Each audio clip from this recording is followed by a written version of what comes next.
یہ آ رہی اب فلسفہ رسالت کی آیت، سورۃ النساء آیت نمبر 165۔ رسلا مبشرین و منذرین، یہ تمام رسول کس لیے بھیجے گئے؟ خوشخبریاں سنانے کے لیے اور ڈر سنانے۔ ایمان والوں کو آخرت میں جنت کی خوشخبری، اور ایمان لا لانے والوں کو اور انبیاء کرام علیہ السلام کی نافرمانیاں کرنے والوں کو آخرت کے عذاب کا ڈر سنانے والے۔ اور کیوں؟ لِأَلَّا يَكُونَ لِلنَّاسِ عَلَى اللَّهِ حُجَّةٌ، تاکہ کوئی بھی دلیل لوگوں کے پاس نہ رہے اللہ پر، عَلَى اللَّهِ حُجَّةٌ، اللہ کے مقابلے پر لوگوں کے پاس کوئی دلیل نہ رہے کہ اگر ہمارے پاس رسول آ جاتے تو اے اللہ ہم تجھے مان لیتے۔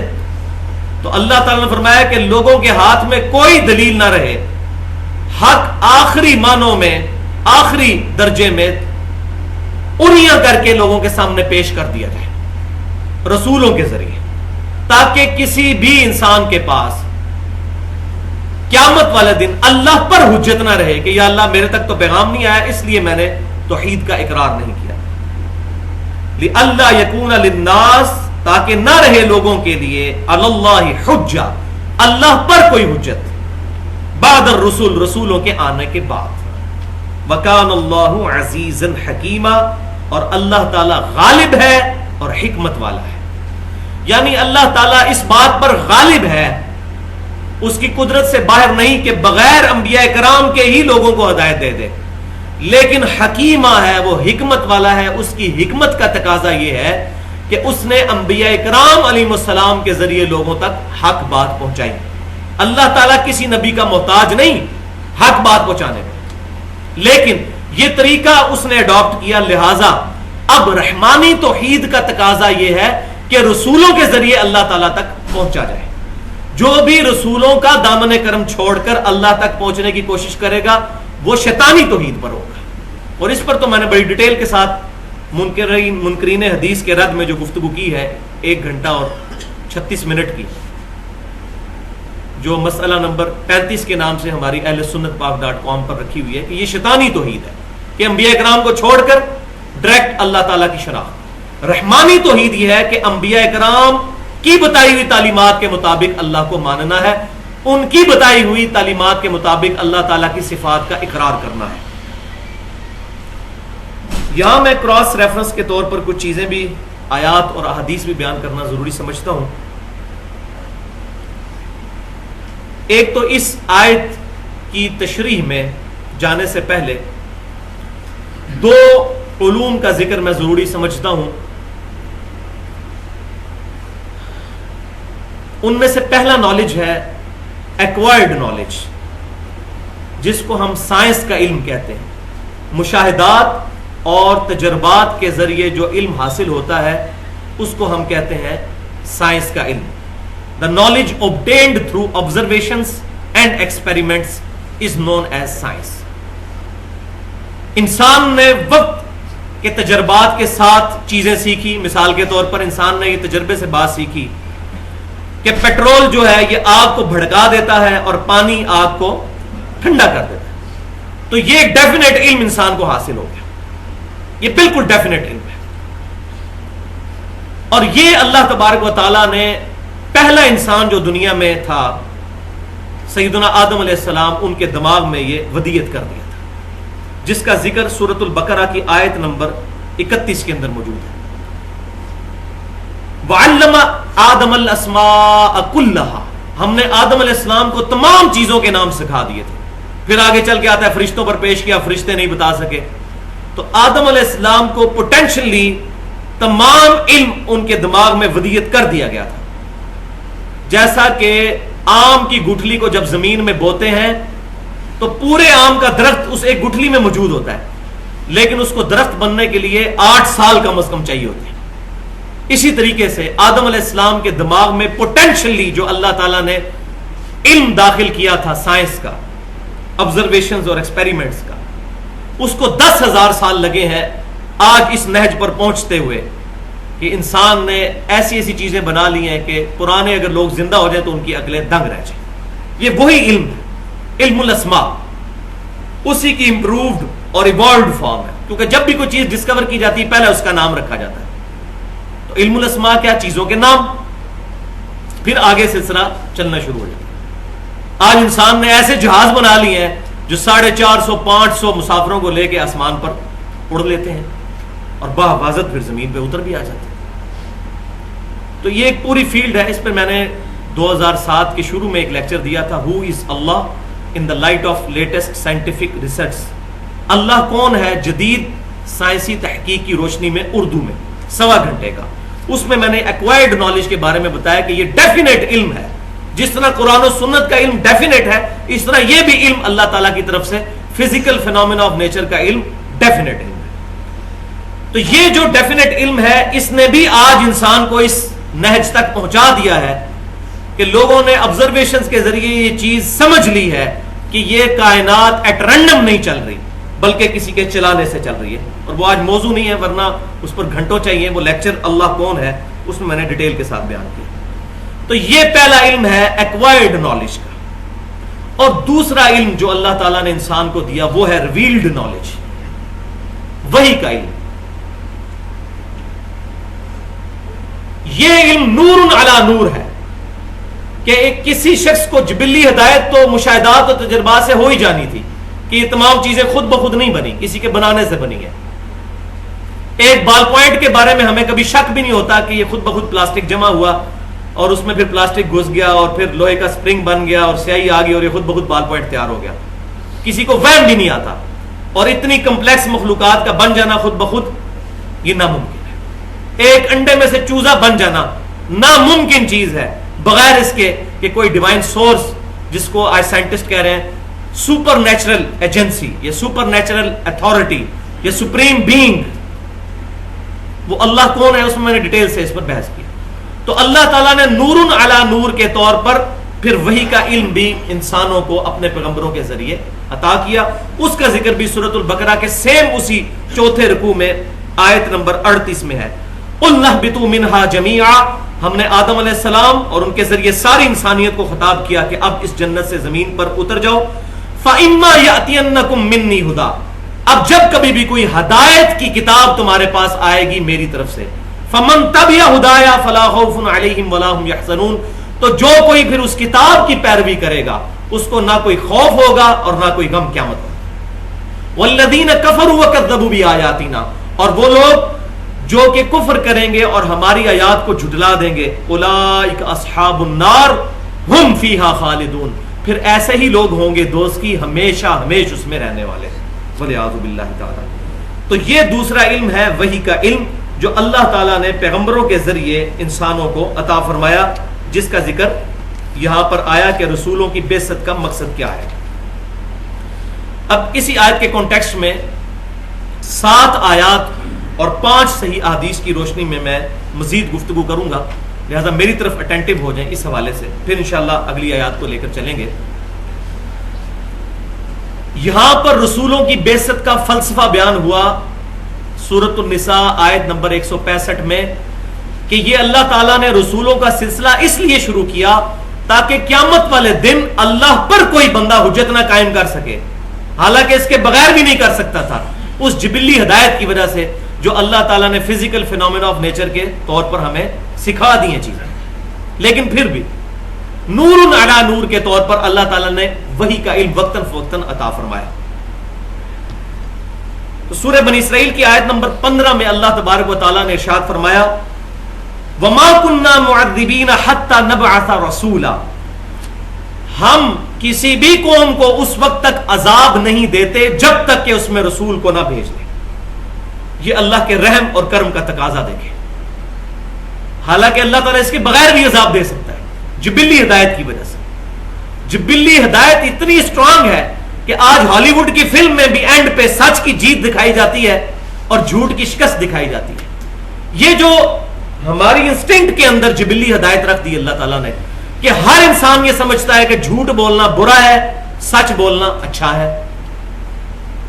کسی کو دھوکہ دینا برا ہے، کسی کے ساتھ نیک سلوک کرنا اچھا ہے.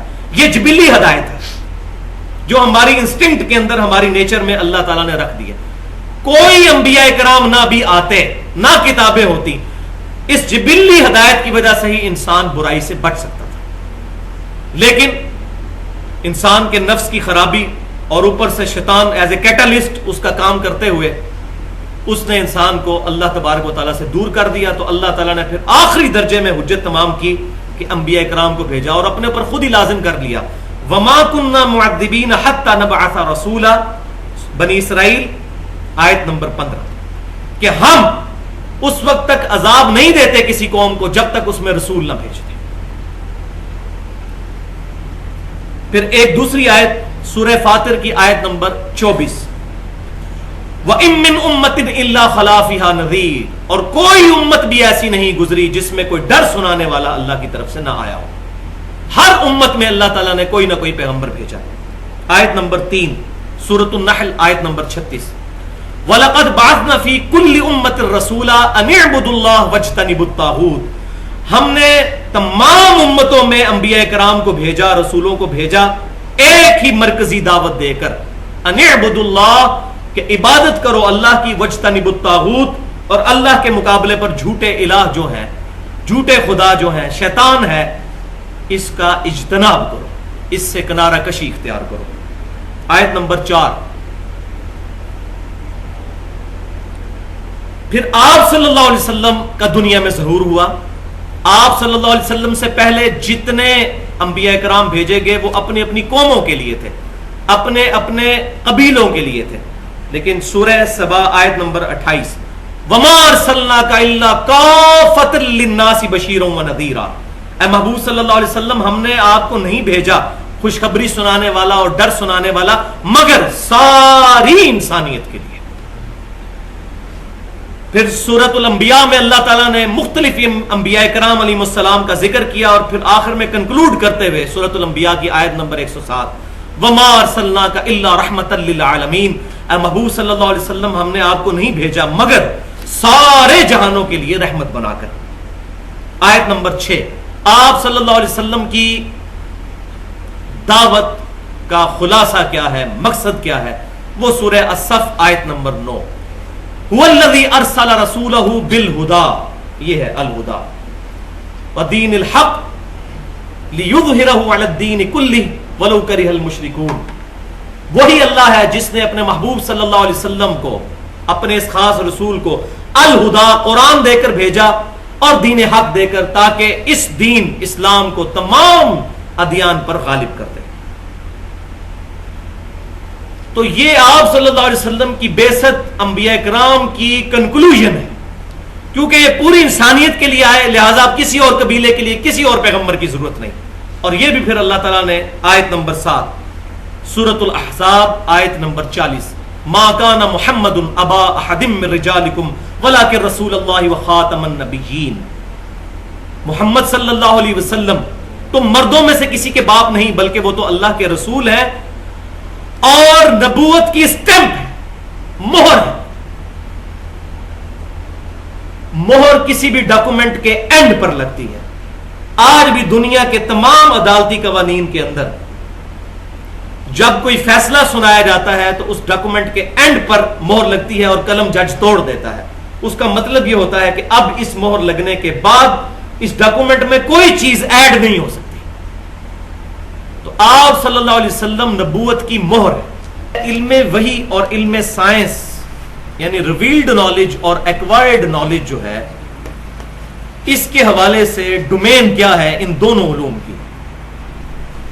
تو بھائیو ایک بات کلیئر کر لیں کہ اسلام وہ واحد دین ہے جو توہمات سے بچا کر انسان کو ڈیفینیٹ علم کے اوپر اپنے عقائد اور نظریات رکھنے کی دعوت دیتا ہے، اور بلیف کو بھی کہتا ہے یہ کوسچنیبل ہے، جس کا ایپیکس جو ہے وہ 10 کمانڈمنٹس کے نام سے ہمارا ریسرچ پیپر نمبر 7 ahlsunnatpak.com پہ رکھا ہوا ہے. 10 کمانڈمنٹس جو تورات اور انجیل میں تھیں اور قرآن پاک میں اس کا ورژن ہے سورہ بنی اسرائیل کی آیت نمبر 17 سے لے کر 13 سے لے کر 39 تک 17 آیات کے اندر. اس میں 9th کمانڈ ہے بسم اللہ الرحمن الرحیم وَلَا تَقْفُ مَا لَيْسَ لَكَ بِهِ عِلْمٌ إِنَّ السَّمْعَ وَالْبَصَرَ وَالْفُؤَادَ كُلُّ أُولَئِكَ كَانَ عَنْهُ مَسْئُولًا. اے انسان کسی ایسی چیز کی پیروی مت کر جس کے بارے میں تیرے پاس علم نہیں. بے شک کان، آنکھیں اور عقل، ان تین اعضاء کے بارے میں تجھ سے پوچھا جائے گا کہ ان تین انسٹرومنٹس کو یوز کر کے تو نے حق بات تک پہنچنے کی کوشش کیوں نہیں کی. فواد کا ترجمہ عموماً قرآن پاک کے اندر لوگوں نے دل کیا ہوتا ہے، حالانکہ اس کی کوئی گرامیٹیکل بیک گراؤنڈ نہیں ہے. دل کے لیے عربی زبان میں قلب کا لفظ استعمال ہوتا ہے. فواد جو ہے یہ فعید سے نکلا ہے، جس کو عربی میں کہتے ہیں بھجیا. جیسے آپ کبھی جو ہے وہ گوشت کو بھونے تو تھوڑی سی وہ رہ جاتی ہے، اس کو کہتے ہیں بھجیا، یعنی کنکلوڈ کیا ہوا علم. تو فواد کہا جاتا ہے جو کنکلوڈ کیا ہوا علم ہو، یا علم کنکلوڈ کرنے کا انسٹرومنٹ، اور وہ ہے عقل. تو فواد کی اپروپریٹ ٹرانسلیشن ہے عقل. آنکھ، کان اور عقل، یہ تین انسٹرومنٹس ہیں جس کے ذریعے انسان ان حواس خمسہ کو یوز کر کے علم حاصل کرتا ہے. اس کے بارے میں تجھے پوچھا جائے گا. اب ہمارے پڑوسی ملک کے اندر 90 کروڑ ہندو یہ عقیدہ رکھتے ہیں کہ زلزلہ صرف اس لیے آتا ہے کہ ایک گائے ہے جس نے اپنے ایک سینگ پر زمین اٹھا رکھی ہے، جب وہ تھک جاتی ہے تو دوسرے سینگ پہ اٹھاتی ہے، تو جب وہ بدلتی ہے اپنا سینگ تو اس کی وجہ سے زلزلہ آ جاتا ہے. اس کے لیے نہ تو ریویلڈ نالج میں کوئی دلیل موجود ہے اور نہ ہی ایکوائرڈ نالج میں، سائنس میں. قرآن انہی دو علوم کو مانتا ہے، میں نے پچھلی دفعہ ڈیٹیل سے بتایا تھا. سائنٹیفک فیکٹ ہمیں بتاتے ہیں کہ یہ ٹیکٹونکس پلیٹس جو ہوتی ہیں ان کی موومنٹ کی وجہ سے ہوتا ہے.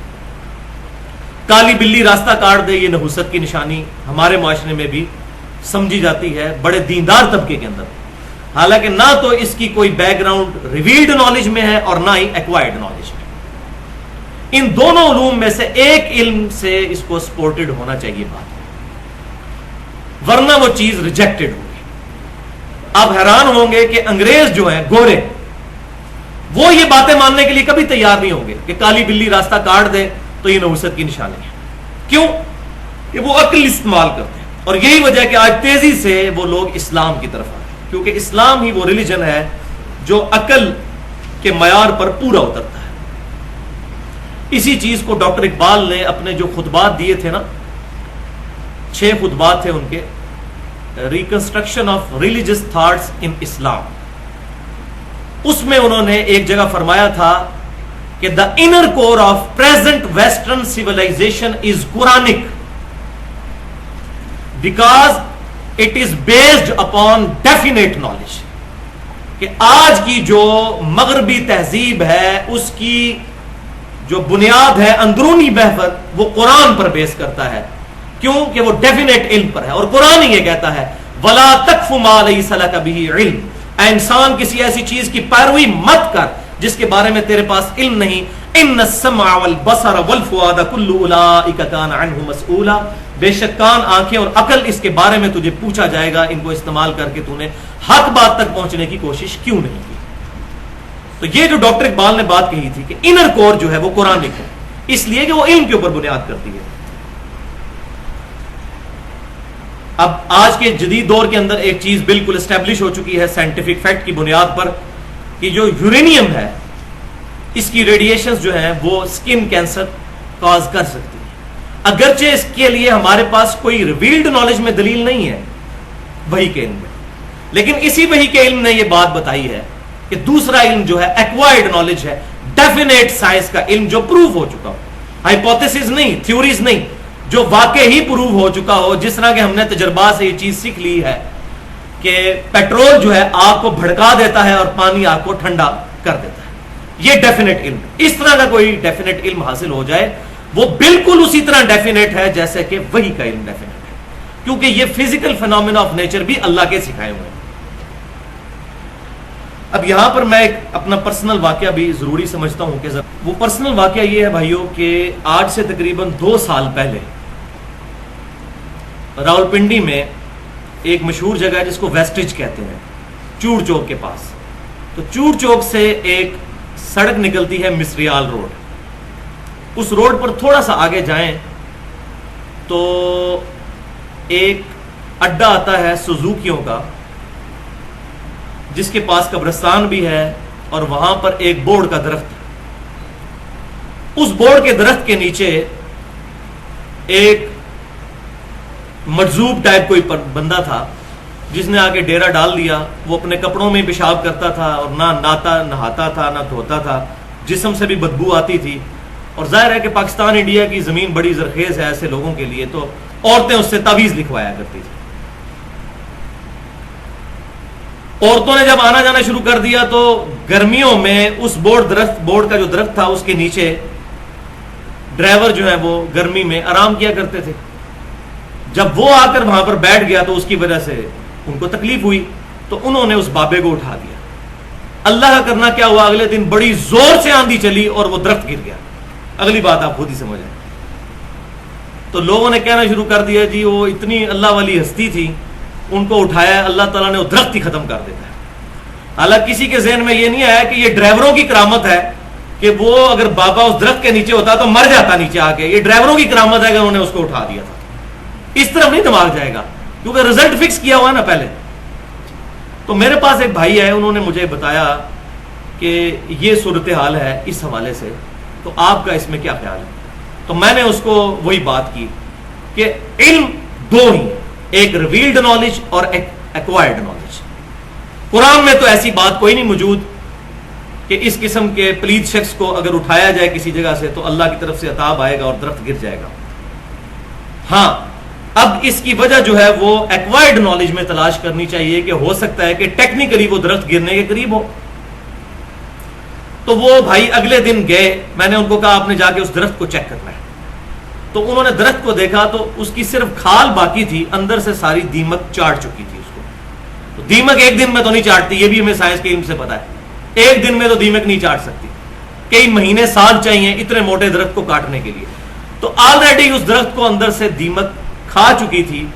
وہ آندھی آئی, اس وقت اس نے گرنا ہی گرنا تھا, وہ خام خواہ اس بزرگ کی کرامت بن گئی.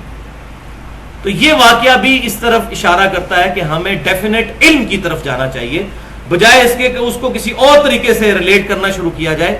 کتاب و سنت میں اگر دلیل موجود نہیں, پھر سائنٹیفک علم کے ذریعے دیکھنے کی کوشش کریں تو انشاءاللہ تعالی پرابلم کا سلوشن مل جاتا ہے.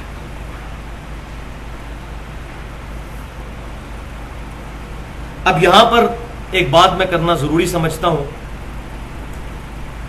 کہ بھائیو, اگر کوئی شخص مردہ زندہ کر دے یا اشارہ کر کے سورج کو واپس بلا لے اور آپ سے یہ منوانے کی کوشش کرے کہ یہ میرے بڑے بڑے کارنامے اس بات کی دلیل ہے کہ 2 + 2 5 کے برابر ہوتا ہے, تو آپ مان لیں گے؟ آپ کبھی بھی نہیں یہ سوچیں گے یہ کتنے بڑے بڑے کارنامے اور کرتوت کر کے دکھا رہا ہے. تو بھائیو, اب میں بہت بڑا جملہ بولنے لگا ہوں کہ کتنے شرم کا مقام ہے کہ ہم قرآن اور صحیح احادیث کی واضح تعلیمات کو لوگوں کے کہنے پر کہ فلاں بزرگ نے یہ فرما دیا, انہوں نے تو یہ کر کے دکھا دیا, تو وہ کر کے دکھا دیا, وہ تو یہ کہتے ہیں چاہے قرآن میں یہ لکھا ہوا ہے, ہم قرآن اور سنت کی تعلیمات کو ریجیکٹ کر دیتے ہیں. معذرت کے ساتھ ہم 2 + 2 برابر ہے 4 جتنی اہمیت بھی اس کتاب کو نہیں دیتے. تو جس طریقے سے میتھمیٹکس کا فارمولہ غلط ثابت نہیں ہو سکتا کسی کے اس قسم کے شبہے دکھانے سے, قرآن اور حدیث بدرجہ اولا غلط ثابت نہیں ہوگا. دنیا کے سارے بزرگ, ہندوؤں کے بزرگ, کرسچنز کے بزرگ, عیسائیوں کے بزرگ, بڑے بڑے پادری ہیں, ان میں بھی بڑی بڑی کرامتیں دکھاتے ہیں, سو کالڈ قسم کی کرامت کو ہم مانتے ہیں, لیکن کرامت انسان کے اختیار میں نہیں ہوتی, اللہ کا کرم ہوتا ہے. معجزے میں ہو سکتا ہے کہ بعض معجزات اللہ تعالیٰ کسی پروفٹ کو تفویض کر دے, لیکن اکثر معجزات بھی انبیاء کے اختیار میں نہیں ہوتے. ہاں, جب اللہ دے دے وہ الگ بات ہے. جیسے داؤد علیہ السلام کے ہاتھ میں یہ معجزہ تھا, وہ لوہے کو جب ہاتھ لگاتے تھے تو لوہا ان کے لیے نرم ہو جاتا تھا. نبی صلی اللہ علیہ وسلم کے پسینہ مبارک سے خوشبو آتی تھی. اس قسم کے جو معجزات جو پرماننٹلی کسی پروفٹ کے ساتھ اٹیچ ہو جائے وہ الگ بات, لیکن غیر نبی کے لیے کبھی یہ معاملہ نہیں ہوتا. تو ہم کسی بھی شعبدہ باز کے کہنے پر کتاب و سنت کی تعلیمات کو بھی ریجیکٹ نہیں کریں گے. جس طرح میتھمیٹکس کا فارمولہ 2 + 2 = 4 کو ہم صحیح سمجھتے ہیں, اس کو غلط ثابت کرنے کے لیے جو کچھ بھی کیا جائے ہم اس کو نہیں سمجھتے صحیح, اس لیے کہ ہمیں ڈیفینیٹ علم سے یہ بات پتہ ہے. لیکن یہاں ایک بہت خطرناک چیز ہے جو میں ضروری سمجھتا ہوں اسی حوالے سے بیان کرنا, لیکن وہ بڑی تحمل سے سننے والی ہے. شاید آپ میں سے کسی کو بری بھی لگے, لیکن یہ بات حقیقت ہے. اور مسلم ہوتا وہی ہے جو سر تسلیم خم کر دے کتاب و سنت کے سامنے. بھائیو صحیح مسلم میں 3 احادیث ایسی ہیں اوپر تلے. کتاب الفضائل چیپٹر میں نبی صلی اللہ علیہ وسلم کے فضائل کے چیپٹر میں سیکنڈ یا لاسٹ باب ہے. اس کی ہیڈنگ یہی ہے کہ کن معاملات میں نبی صلی اللہ علیہ وسلم کا حکم ماننا واجب ہے اور کن معاملات میں ہمیں اختیار ہے. 3 حدیثیں امام مسلم رحمۃ اللہ علیہ اوپر تلے لے کر آئے ہیں انٹرنیشنل نمبرنگ کے مطابق 6126, 6127 اور 6128. یہ بہت ڈینجرس احادیث ہے اگر سمجھ نہ آئے. اور میں یہ سمجھتا ہوں امام مسلم کا یہ امت پر احسان ہے ان حدیثوں کو نقل کر دینا. یہ حدیثیں مسند امام احمد میں بھی ہیں, سنن ابن ماجہ میں بھی ہیں, لیکن صحیح مسلم چونکہ اس پر اتفاق ہے اس حوالے سے اس میں اس کا آنا بہت اہمیت کی حامل ہے. یہ چیز وہ حدیث یہ ہے کہ نبی صلی اللہ علیہ وسلم کی مبارک زندگی میں ایک بڑا حیران کن واقعہ ہوا کہ آپ صلی اللہ علیہ وسلم جب ہجرت کر کے مدینہ شریف تشریف لے کر آئے تو آپ صلی اللہ علیہ وسلم نے دیکھا کہ جو انصار ہیں وہ گرافٹنگ کرتے ہیں, پیوند کاری, کھجوروں کو پیوند لگاتے ہیں اس کے نر اور مادہ کو ملا کر اچھی فصل حاصل کرنے کے لیے. اس کو گرافٹنگ کہا جاتا ہے انگلش میں, پیوند کاری کہا جاتا ہے اردو کے اندر. یہ حدیث مشہور ہے تعبیر نحل والی حدیث. تو آپ صلی اللہ علیہ وسلم نے ان سے ارشاد فرمایا کہ اگر تم یہ پیوند کاری نہ کرو تو میرے خیال میں یہ زیادہ بہتر ہے. آپ صلی اللہ علیہ وسلم نے صرف اپنی رائے دی, ان کو کوئی حکم نہیں ارشاد فرمایا. لیکن ظاہر ہے صحابہ کرام علیہم رضوان تھے, وہ انہوں نے اس سال پیوند کاری نہیں کی اور ان کی فصل نے بہت کم پھل دیا. پھر وہ شکایت لے کر نبی صلی اللہ علیہ وسلم کی خدمت میں حاضر ہوئے. یہ حدیث 4 صحابہ سے ہے, یہ غریب حدیث نہیں ہے, 4 صحابہ سے. آپ صلی اللہ علیہ وسلم کے پاس حاضر ہوئے اور کہا یا رسول اللہ صلی اللہ علیہ وسلم, ہم نے آپ کے مشورے پہ عمل کیا اور دیکھیں اس دفعہ ہماری فصل ہی نہیں ہوئی ہے. تو آپ صلی اللہ علیہ وسلم نے ان کی یہ بات سن کر جو بات ارشاد فرمائی وہ تینوں حدیثوں میں تھوڑے تھوڑے وقفے کے ساتھ, تھوڑے تھوڑے فرق کے ساتھ الفاظ موجود ہیں, وہ میں ایگزیکٹ وہاں سے بیان کر دیتا ہوں. 6126 نمبر حدیث جو صحیح مسلم کی ہے اس میں آپ صلی اللہ علیہ وسلم کا فرمان کچھ یوں ہے کہ جو بات تم نے تجربے سے حاصل کی ہے, the knowledge obtained through experiments and observations, یہ وہی acquired knowledge, سائنس, جو تم نے بات تجربے سے حاصل کی ہے کہ تمہیں نفع پہنچاتی ہے اسی بات پر عمل کرو اور میری رائے پر عمل نہ کرو. البتہ اگر میں کوئی بات اللہ کے ریفرنس سے تمہیں بیان کروں اس پر عمل کرو, باقی جو میری ذاتی رائے ہے اس پر عمل کرنا تمہارے لیے ضروری نہیں ہے. دوسری حدیث جو کنزیکٹیو ساتھ 6127, آپ صلی اللہ علیہ وسلم نے فرمایا میں بھی ایک انسان ہوں, جب بھی میں کوئی بات کروں تو اس کو دیکھ لیا کرو. اگر میں کوئی اپنی رائے سے بات کرتا ہوں تمہارے دنیاوی معاملات کے اندر تو تم پر اس کا حکم ماننا ضروری نہیں, کیونکہ میں بھی ایک انسان ہوں. اور جو تیسری حدیث ہے نا جی, اس میں تو بہت سخت الفاظ ہیں. 6128 سے ہی مسلم, انتم اعلم بامر دنیا, تم دنیا کے کاموں کو بہتر جانتے ہیں. یہ ہمارے پروفٹ کی پرسنالٹی ہو سکتی ہے صلی اللہ علیہ وسلم, صلاۃ تسلیما کثیرا کثیرا. ورنہ آج کوئی ہم سے گورا کہہ سکتا تھا تمہارا پروفٹ تمہیں ایٹم بم بنانے کا طریقہ کیوں نہیں بتا گیا. بھئی ہمارے پروفٹ کو ایٹم بم بنانے کا طریقہ نہیں پتا تھا, نہ ان کی یہ ڈومین تھی. یہ میں وہ بات بتانے جا رہا ہوں, ان کی ڈومین یہ نہیں تھی, وہ ہدایت کے امام بنا کر بھیجے گئے ہیں. اب میں میکینیکل انجینئر ہوں, بی ایس سی آنرز کے ساتھ کی ہوئی ہے میں نے, لیکن ایمبریولوجی کی فیلڈ میں میں شاید زیرو ہوں, کیونکہ میری فیلڈ وہ نہیں. ایک اچھا انجینئر تو ہو سکتا ہے, اچھا ڈاکٹر نہیں. پھر ڈاکٹر میں بھی کئی فیلڈز ہیں, انجینئرنگ میں بھی کئی فیلڈز ہیں. دنیا میں کئی معاملات ایسے ہیں جس میں ہم اس کو خوبی سمجھ رہے ہوتے ہیں, حالانکہ وہ عیب ہوتی ہے نبی صلی اللہ علیہ وسلم کے ریفرنس کے اعتبار سے. مثلا ڈاکٹر اقبال کا شاعر ہونا خوبی ہے, اور نبی صلی اللہ علیہ وسلم اگر شاعر ہوتے تو یہ ان کے لیے خوبی نہیں تھی. وما علمناه الشعر وما ينبغي له, ہم نے محبوب صلی اللہ علیہ وسلم کو شیر کہنا نہیں سکھایا اور نہ ان کی شان کے شان شان ہے.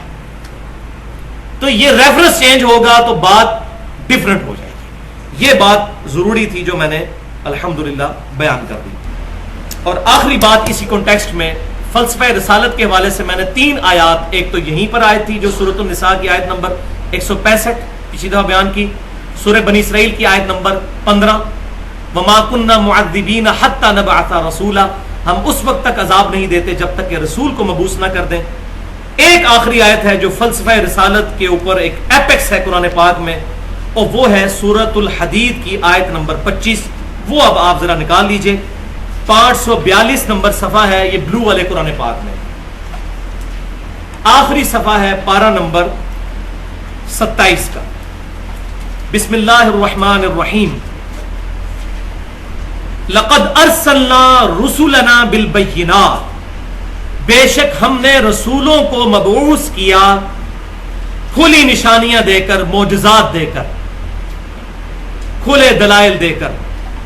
وَأَنزَلْنَا مَعَهُمُ الْكِتَابَ، اور انبیاء کے ساتھ کتابیں بھی نازل کی، وَالْمِيزَانَ، اور ترازو بھی اتاری، لِيَقُومَ النَّاسُ بِالْقِسْطِ، تاکہ لوگوں کے درمیان انصاف کے ساتھ فیصلہ کر دیا جائے.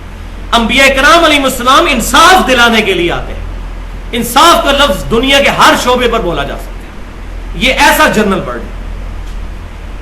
اور اس انصاف کو قائم کرنے کے لیے ظاہر ہے کہ جو بدماش ہیں وہ تو کبھی نہیں چاہیں گے کہ انصاف کا سسٹم ہو، وہ تو بدماشی کرنا چاہتے ہیں، وہ تو چاہتے ہیں کہ ان کا نظام رائج ہو، غریبوں کے حقوق وہ غصب کرنا چاہتے ہیں.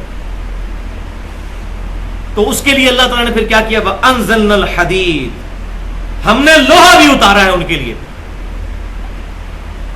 فِيهِ بَأْسٌ شَدِيدٌ، جس کے اندر بڑی سختی ہے. یعنی پھر آپ کو تلوار اٹھانی پڑے گی. آج بھی لوہے استعمال ہو رہا ہے مینلی ہتھیاروں کے اندر، کہ یہ ہتھیار کو استعمال کرنا کوئی بری چیز نہیں ہے جب ضرورت پڑے، خام خواہ نہیں. خودکش حملے کرنا نہیں، وہ میں نے بتا چکا ہوں، وہ حرام ہے بالکل مسلمانوں پر خودکش حملے کرنا. لیکن جب اسلام کو قائم کرنے کے لیے قتال کی باری ہے تو اس میں بھی پیچھے نہیں ہٹنا. قتال از دا سمم بونم آف اسلام. یہ دیکھیں نا، یہ فلسفے کی ٹرم ہے علم الکلام کی، ہائیسٹ گڈ، سمم بونم آف اسلام. وَأَنزَلْنَا الْحَدِيدَ، ہم نے لوہا اتارا، فِيهِ بَأْسٌ شَدِيدٌ، جس میں بڑی سختی ہے، وَمَنَافِعُ لِلنَّاسِ، اور لوگوں کے لیے فائدے بھی ہیں اس لوہے کے اندر. ایک فائدہ یہ ہے کہ جب ظلم کا نظام ختم ہوگا اس لوہے سے تو لوگوں کو فائدہ ہوگا. اور دوسرا ویسے بھی کئی چیزیں لوہے کے ذریعے دنیا کا اس وقت کئی سسٹم، یہ ہمارے پنکھے بھی لوہے سے بنے ہوئے ہیں، چھری بھی لوہے سے بنتی ہے، کئی ہمارے انسٹرومنٹ لوہے سے بنتے ہیں. وَلِيَعْلَمَ اللَّهُ مَن يَنصُرُهُ وَرُسُلَهُ بِالْغَيْبِ، اور اللہ تعالیٰ جانچنا چاہتا ہے. اصل میں اب یہ لفظی معنی یہاں پر ہے اللہ جاننا چاہتا ہے، تو اللہ پہلے ہی جانتا ہے. یہاں پر بھی ہم تعویل کر رہے ہیں سمجھنے کے لیے.